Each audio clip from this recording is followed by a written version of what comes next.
Hello दोस्तों, मैं सतवीर यादव आपका एक बार फिर से हार्दिक स्वागत करता हूं आपके अपने ही यूट्यूब चैनल सेठ जी की पाठशाला में। देखिए दोस्तों, पहली क्लास में जो बेसिक्स कराए थे मैंने एचसीएफ और एलसीएम के, आज मैं उसकी सेकंड क्लास लेके आ गया हूं। उसमें मैं आपको पहले से ही मैं बता रखा हूं कि जो भिन्नों का मासा होता है, भिन्नों का लासा होता है, कैसे निकालते हैं। तो आपके सामने ये पहला क्वेश्चन है, ये देखिए बेटा, ये CHSL 2020 व GD 23 की सेकंड शिफ्ट में पूछा गया है।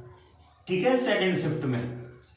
देखिए बेटा, क्वेश्चन बहुत आसान है और समझने का प्रयास करते हैं। यहां तुरंत हमें देख के ही पता चल रहा होगा कि हम कैसे इसका मासा निकालें। देखिए, यहां पॉइंट हटाएंगे तो इसके बाद 2 अंक हैं, इसके बाद भी 2 अंक हैं, इसके बाद 2 अंक नहीं है, तो इसके पॉइंट हटा देते हैं पहले। ठीक है, तो नॉर्मल ये संख्या हो गई हमारी 25, ये हो गई 208 और ये हो गई 81 और इसके पीछे एक जीरो लगा दें, 810। ठीक है, अब यहां देखिए, क्या 25 से 208 कट सकते हैं? नहीं। क्या 208 से 810 कट सकते हैं? नहीं। तो यहां सिंपल सा हमें पता चल रहा होगा कि जो संख्या किसी से नहीं कट सकती, 25 से इसका पूर्व से भाग नहीं जा सकता, इसका मतलब यह है कि इसका मासा कितना होगा? 1 होगा। कितना होगा? 1। अब देखिए, पॉइंट के बाद कितने अंक थे? 2, तो यहाँ पॉइंट के बाद हमको 2 जीरो भी लगा देनी है, तो 0.001 इसका ओनली आंसर हमारा निकल रहा होगा। अगर ऐसे भी समझ में नहीं आया तो मैं तो 25 से भाग दे के देख लो, 25 से भाग दे के देख लो। 208, 25 अट्ठे 200, यहाँ बचा 8 का भाग देंगे बेटा 25 में, 8 तिया 24, बचा बेटा 1 का भाग देंगे 8 में, 1 अट्ठे 8। मैंने पिछली क्लास में बताया था कि जिस संख्या से जो संख्या पूर्णतः कटती है वही उसका मासा होता है। तो मासा कितना आया? यहाँ से 1। लेकिन 1 क्यों नहीं आएगा? क्यों? पॉइंट के बाद यहाँ 2 अंक लगे थे, पॉइंट के बाद यहाँ 2 अंक लगे थे, पॉइंट के बाद यहाँ भी लगे हैं, इसका मतलब होगा। देखिए, एग्जाम में आपको सीधा सीधा नहीं पूछेगा कि 24 और 36 का मासा निकाल दीजिए या 18 और 32 का मासा निकाल दीजिए, लासा निकाल दीजिए। नहीं, ऐसा क्वेश्चन भी नहीं पूछेगा आपको। क्या पूछेगा? थोड़ा ही ट्रिकी करेगा। वो क्या कर देगा? कहीं पॉइंट लगा देगा, कहीं कुछ कर देगा, कहीं कुछ कर देगा। ठीक है, तो हमें पॉइंट से डरना नहीं है। पॉइंट के बाद देख रहे हैं, यहाँ 2 अंक है, यहाँ भी 2 अंक है, यहाँ भी 2 अंक है। हम चाहें तो इन दोनों अंकों को मिटा हुआ मान सकते हैं, 216 और 336 ही मान सकते हैं, 244 ही मान सकते हैं। तो 216 का बेटा हम पहले भाग दें 244 में। मासा निकालने के लिए 2 विधियां हैं हमारे पास, एक तो भाग विधि और एक गुणनखंड विधि। आप चाहे किसी भी विधि से निकाल सकते हैं, मैं भाग विधि से निकाल रहा हूं। 216 एकम 216, बचा कितना? 14 से 6 गया 8 बचा बेटा, और यहाँ रहेगा 3 में से 1 गया 2 बचा, कितना बचा? 28 का भाग देंगे बेटा 216 में। ठीक है, 28 का भाग देंगे 216 में, 28 अट्ठे 224 होते हैं, 28 सत्ते कितना हुआ? 7 अट्ठे 56, 66 लाई 5, 7 दूनी 14, 5 19, 196। यहाँ 4 बचा, 16 ऊपर है, 20 और 16 और 4 20 का भाग देंगे बेटा 28 में, 20 एकम 20, यहाँ बचा 8 का भाग देंगे बेटा 20 में, 8 दूनी 16, यहाँ बचा 4 का भाग देंगे बेटा 8 में। जहां जब तक नहीं कटता है तब तक हम पूरा काटते रहते हैं। यहाँ देखो, संख्या किससे कटी? 4 से। इसका मतलब इस संख्या का इस सवाल का आंसर कितना हुआ? 4। लेकिन नहीं, क्योंकि पॉइंट के बाद यहाँ भी 2 अंक है, पॉइंट के बाद यहाँ भी 2 अंक है, पॉइंट के बाद यहाँ भी 2 अंक है, तो 2 अंक बाद दशमलव लगाना है हमें, तो ये 0 ला देंगे हम, यहाँ पॉइंट रख देंगे। इसका मतलब आंसर कितना हो गया? इसका 0.04 आंसर हो गया बेटा, 0.04 आंसर हो गया। ठीक है, देखिए, तो तीसरा क्वेश्चन है हमारा, दो संख्याओं का अनुपात 3:5 है, तो यदि इनका लासा 240 है तो वो संख्याएं क्या है? देखिए बेटा, ये सभी जो क्वेश्चंस हैं वो एग्जाम ओरिएंटेड है, सारे क्वेश्चन एग्जाम में पूछे हुए हैं।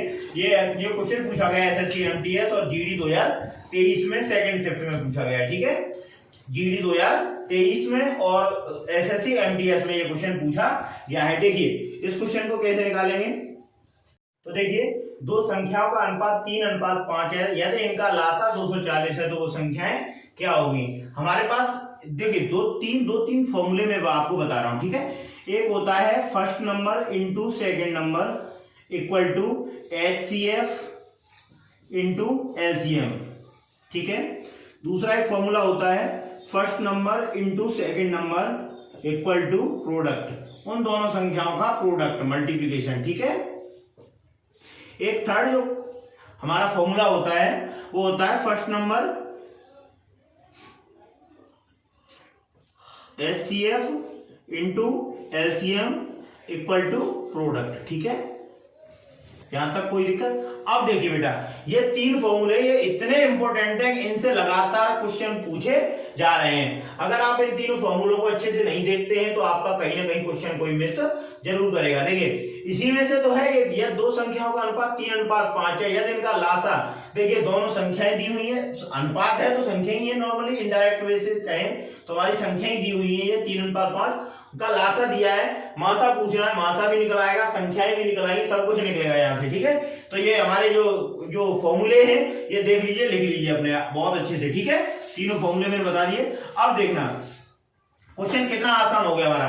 3:5 में दोनों संख्याएं हैं और उनका एलसीएम कितना है 240। कितना है 240। तो अगर 3:5 इंटू एक्स, 3 गुणा 5 इंटू एक्स बराबर 240, कितना दिया है 240। ठीक है, 3 पंजे 15, 15 इंटू एक्स बराबर बेटा 240। तो एक्स बराबर यहां से कितना आ गया 16। कितना आ गया, मतलब एक एक्स की वैल्यू हमारी यहाँ पे आ गई 16। ठीक है, दोनों संख्या 3:5 के अनुपात में है तो 3x की वैल्यू कितनी होगी 16 3 48। एक संख्या हो गई हमारी 48 और एक संख्या 16 पंजे 80। 5x कितनी होगी 5 गुणा 16, 16 पंजे 80। इसका आंसर होगा बेटा 80। ठीक है, दोनों क्वेश्चंस का आंसर हमारा निकल आया है। ठीक है, देखिए दो संख्याएं 456 और 240 का जो मासा दिया है बेटा 24 दिया है, उनका लासा पूछा है। दो संख्याएं दी हुई हैं, उनका मासा दिया हुआ है, उनका लासा पूछा है। क्या पूछा है, लासा। ठीक है, अब यहाँ देखिए हमने फॉर्मूला बताया। एक तो तरीका ये है कि 456 और 240 का लासा निकाल के देखो। ठीक है, अगर मासा इनका 24 है तो उनका लासा क्या होगा, तो हमने तीन फॉर्मूले बताए थे अभी आपको। First number into second number equal to HCF into LCM, ये फर्स्ट फॉर्मूला है। सेकंड है first into second number equal to product, और थर्ड जो फॉर्मूला है हमारा वो HCF into LCM equal to product के बराबर होगा। अब यहाँ देख लीजिए, दो संख्याएं दी हुई हैं, एक एचसीएफ दिया हुआ है, उनका एलसीएम पूछा है। तो फर्स्ट नंबर वाला फॉर्मूला हम इसमें लगा देंगे। सिंपल है, बहुत सिंपल है। 456 इंटू 240 इक्वल टू बेटा कितना दिया है 24, मासा दिया है हमारा 24 और लासा दिया नहीं है तो एलसीएम हम इसका निकाल लेंगे। ठीक है, 24 से देखिए 10 बार कट गया, ये कितने बार कटा 10 बार।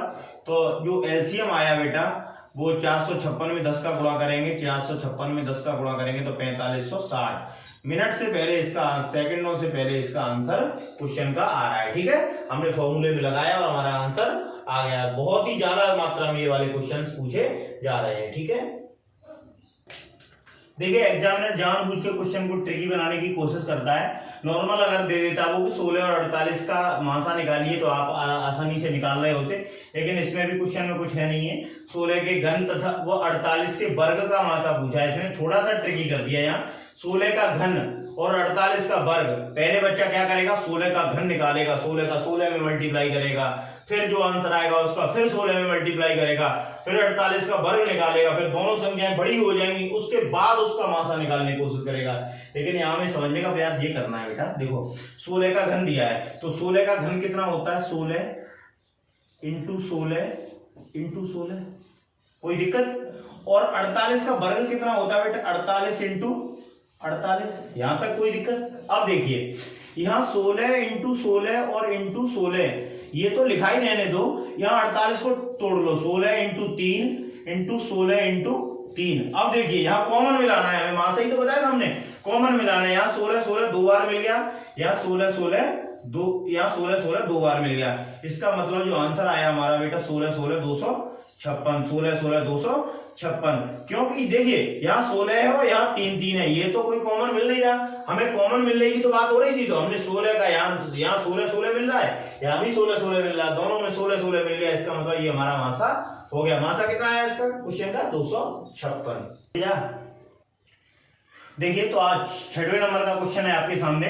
तीन संख्याएं 3 4 5 के अनुपात में है, यदि उनका लासा 180 है तो मासा क्या होगा बेटा। बहुत अच्छा क्वेश्चन है, वो जो एसएससी जीडी 27 जनवरी 2023 की शिफ्ट में पूछा गया है आपको। तीन संख्याएं 3 4 5 के अनुपात में, ठीक है, उनका लासा कितना है 180। तो जो हमारी तीनों संख्याएं हैं वो 3 4 और 5 के अनुपात में है, ठीक है, उनका लासा दिया है 180। तो ये संख्या है इंटू एक्स इक्वल टू 180, जो कि मैंने फॉर्मूले आपको लिखाए थे उससे समझ में आ रहा होगा आपको।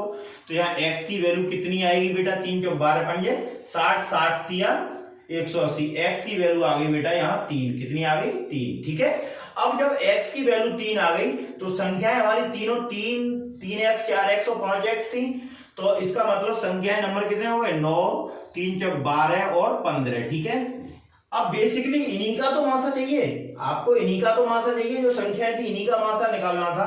तो इनका मासा हमें सिंपल सा यहाँ दिख रहा होगा कि ये वह बड़े से बड़ी संख्या कौन सी है जो इन तीनों संख्या को काट दे। क्या 4 काटेगी? नहीं। तो इस संख्या को बड़ी से बड़ी संख्या 3 है जो इन सभी संख्याओं को आपस में काटेगी। इसका मतलब इस क्वेश्चन का जो आंसर होगा हमारे बेटा, हमारा ओरली कितना आ रहा होगा 3। 2 सेकंड में आंसर निकलने वाला है। कौन सा? 2 सेकंड में। ठीक है, देखिए बेटा, तो क्लास जो 2 थी मैंने उसमें ज्यादातर अच्छे लेवल के क्वेश्चन कराने का प्रयास किया है, जिसमें पहली क्लास में मैंने आपको बेसिक्स कराए थे, दूसरी क्लास में जो एग्जाम ओरिएंटेड क्वेश्चंस हैं वो मैंने आपके सामने प्रस्तुत किए हैं, वो आपको समझाने का प्रयास किया है। और मुझे उम्मीद है कि आप पूरी अच्छी तरीके से क्लास को समझ पा रहे होंगे, अच्छे से सीख पा रहे होंगे। अब देखिए, मेरे जो चैनल है सेठ जी की पाठशाला, इस चैनल को आपको सब्सक्राइब करना है।